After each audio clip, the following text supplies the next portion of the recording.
Camarades, bonjour. Très heureux et très ému de vous recevoir ce matin. Et je tiens à vous dire merci à tous qui avez fait le déplacement de Ouagadougou pour nous soutenir, nous honorer et nous accompagner dans cet événement qui n'est pas forcément heureux, mais un événement interpellateur. Et je pense que vous avez donné du sien pour que ce soit un succès. Cette université qui a été organisée n'est que la petite partie de ce que nous souhaitons voir en Afrique.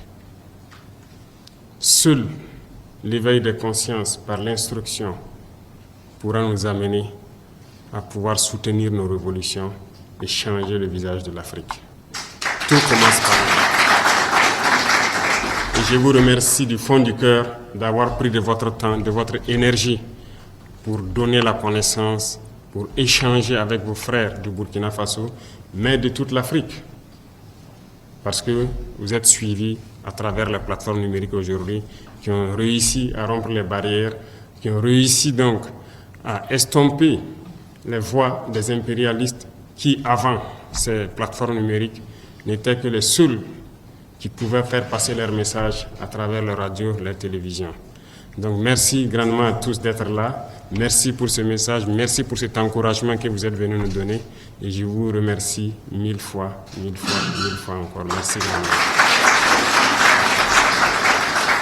Je pense qu'aujourd'hui, tout le monde doit comprendre que l'ordre mondial, comme vous l'avez si bien dit, il n'y a que deux camps.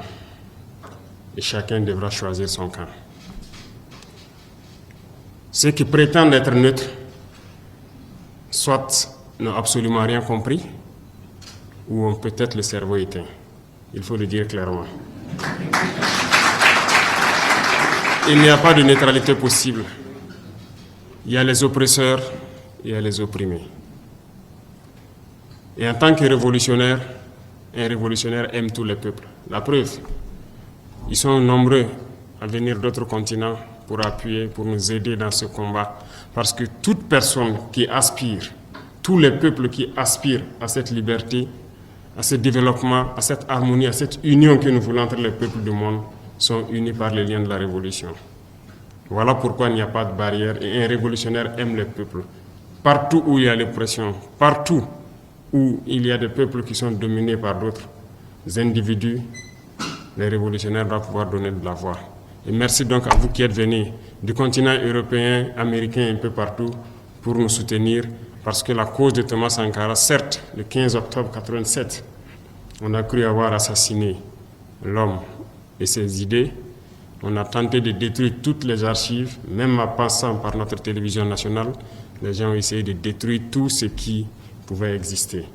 Ils sont témoins, vous pourrez passer à la RTV les demander. Toutes les boîtes d'archives ont été vidées, essayer d'effacer totalement les faits de Thomas Sankara. Dieu merci, certains ont pu conserver beaucoup de choses de lui. Aujourd'hui, plus que jamais, on se rend compte que l'homme, oui, la chair s'en est allée, mais l'esprit demeure sur le monde. Et le combat continue. Aujourd'hui, beaucoup de chefs d'État africains se cachent derrière une soi-disant démocratie, fabriquée à l'africaine, essayant de copier peut-être leur maître impérialiste. Mais aujourd'hui, la démocratie montre ses limites. Elle s'est développée, elle atteint son apogée.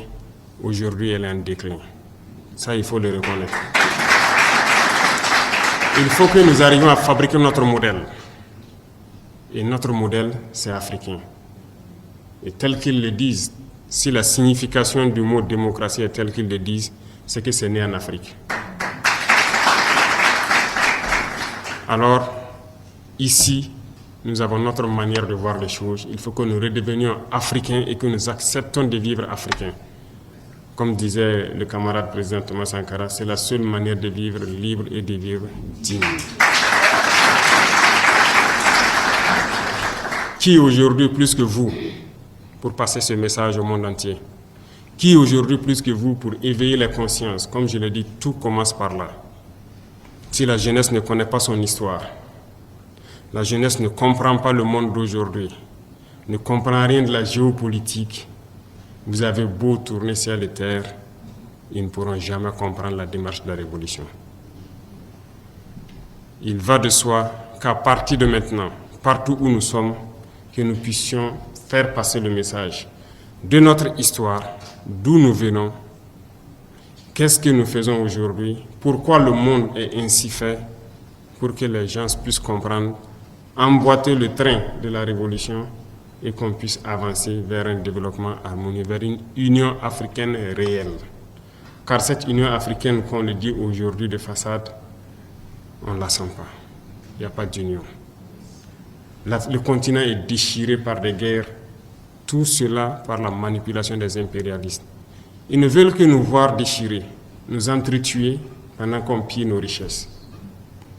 Mais il faut que le message passe. Il faut conscientiser. Il ne faut jamais s'arrêter de parler. Certains diront que beaucoup d'entre vous peut-être parlent beaucoup. Moi, j'ai été longtemps accusé de ça, mais il faut toujours parler.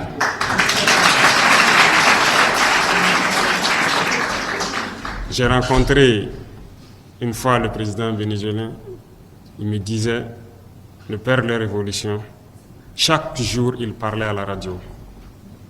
Et lui-même, qui était son fidèle, se demandait, mais pourquoi tous les jours il parle? Et Chavez l'a dit, il faut toujours parler pour que les gens comprennent le message et que le message de l'impérialisme ne puisse pas passer. Aujourd'hui, plus que jamais, lui l'a compris et il était venu juste pour m'encourager de continuer à parler.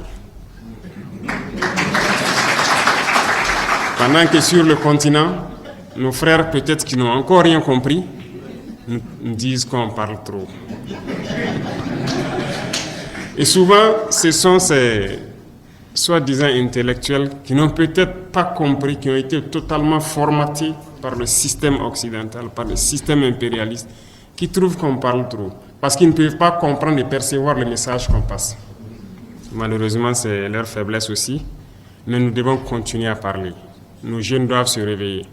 Tout de suite, avant de venir ici, je suis allé encourager une jeune dame qui a été combattue dans le temps, quand elle a essayé de transformer notre coton en produit coton hydrophile médical qui est utilisé et tout. Elle a été combattue, son usine avait été fermée, ses machines ont été toutes démontées et rangées. Quand nous sommes arrivés, nous avons essayé de la soutenir et l'usine a réouvert. Ce matin, je suis allé voir des usines. Ce qui se passe, l'Afrique ne demande que ça. Produire, transformer et consommer. Et nous allons continuer à encourager ces genres d'initiatives. Mais tout ça, c'est par le changement de mentalité. Et aussi, je dirais, en forçant la main à certains. Et c'est là la révolution. Parce que le changement de mentalité dans la bourgeoisie est difficile. Et c'est cette bourgeoisie qui oppresse et qui continue de conjuguer avec l'impérialisme parce qu'ils ont les moyens. Et aussi, ils communiquent. Ils passent par tous les canaux pour amener les jeunes Africains à stagner. C'est par là que les jeunes Africains se retrouvent à prendre l'eau, à mourir par milliers dans l'océan pour essayer de rejoindre l'Eldorado, si on peut le dire. Mais il faut qu'on arrive à le créer ici. Et c'est possible. Nous nous sommes lancés dans cette révolution et je pense qu'aujourd'hui, pour l'Afrique, c'est le seul chemin qui puisse permettre de pouvoir se développer. Passé cela, je ne vois pas autre méthode qui puisse résister aux manœuvres de l'impérialisme et de ses valets locaux sur place. Vous ne pourrez pas avancer, ils mettront toujours des bâtons dans vos roues à travers les textes que les impérialistes eux-mêmes ont avancés, les ont amenés à développer, à travers les organismes, les institutions que les impérialistes nous ont aidés à mettre en place dans nos États. Il faut pouvoir casser tout ça pour que l'Afrique puisse ressurgir, s'unir et avancer. Les guerres nous ont trop déchirés. Parler des guerres, essayer de toucher leur cœur. Nous sommes en guerre au Burkina, nous connaissons d'où ça vient, nous nous battons. Mais quand nous regardons l'histoire de certains pays, ça nous déchire encore plus le cœur. Le Soudan, le Congo, bref, il y en a assez, où des gens meurent par milliers, de frères se déchirent par longueur de journée. Ici, ce sont des individus manipulés par l'impérialisme, qui sont assis de l'autre côté, qui les envoient un peu d'argent, du carburant, des armes, des munitions, et ils tuent leurs frères. Ils gambadent à travers les campagnes, tués, sans même savoir pourquoi ils le font. Mais tout ça, c'est parce que les cerveaux sont encore éteints. Il faut que vous puissiez rallumer les cerveaux de beaucoup d'Africains pour qu'on puisse se réveiller. Et c'est sérieux. Et c'est à travers la communication que vous faites. Vous le faites déjà très bien. Et moi, je vous encourage à pouvoir continuer ces rencontres. Nous avons créé l'Institut des peuples noirs. Nous sommes en train donc d'opérationnaliser. Et j'espère que tout un chacun participera en présentiel ou en visioconférence à continuer à éduquer notre jeunesse pour qu'elle prenne ses responsabilités, pour qu'elle comprenne le monde et que l'Afrique puisse se réveiller enfin et qu'on puisse s'unir et vivre dignement et librement. Et comme je l'ai dit encore, un révolutionnaire, il aime tous les peuples. Ce sont les politiques qui font souvent qu'on peut confondre les peuples. Mais les politiques ne doivent pas diviser les peuples. Et donc travaillons, peu importe la position où nous sommes, à unir les peuples et non à les diviser. Mais il faut que nous amenions d'une manière ou d'une autre les politiques à changer leur approche en Afrique. Et là aussi, nous allons continuer à parler, quitte à ce que ce ne soit pas diplomatique, mais nous allons le faire. Enfin, je vous remercie beaucoup. Nous pourrons passer toute l'année à parler, nous n'allons pas finir, mais il y a tellement de sujets, tellement de champs à labourer qu'il faut commencer. Et il faut bien commencer par une partie. Donc je vous encourage à commencer maintenant le labour.